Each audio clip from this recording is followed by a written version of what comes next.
अस्सलाम वालेकुम दोस्तों, आज की इस वीडियो में आप जान पाओगे कि किस तरह विंडोज़ 10 की ऑटो अपडेट ऑफ़ की जा सकती है। जैसा कि आप सब जानते हैं कि अपडेट के बहुत से फ़ायदे होते हैं, लेकिन उसका सबसे बड़ा नुकसान ये है कि अगर हम अपडेट को हर वक्त ऑन रखेंगे तो उससे सबसे पहले तो हमारा जो सिस्टम है वो स्लो हो जाएगा और इंटरनेट भी बहुत स्लो स्पीड में काम करेगा। तो चलिए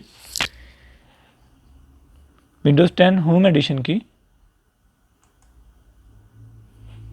सर्च मेन्यू में जाते हैं और टाइप करते हैं कंट्रोल पैनल या फिर डायरेक्ट स्टार्ट मेन्यू में सेटिंग्स, इसको जूम कर लें, अपडेट एंड सिक्योरिटी,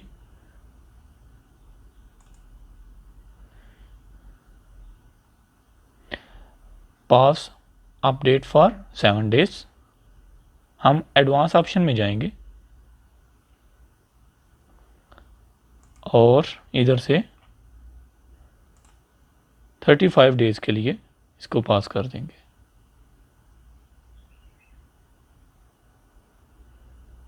तो दोस्तों, उम्मीद है आपको आज की वीडियो काफ़ी पसंद आई होगी।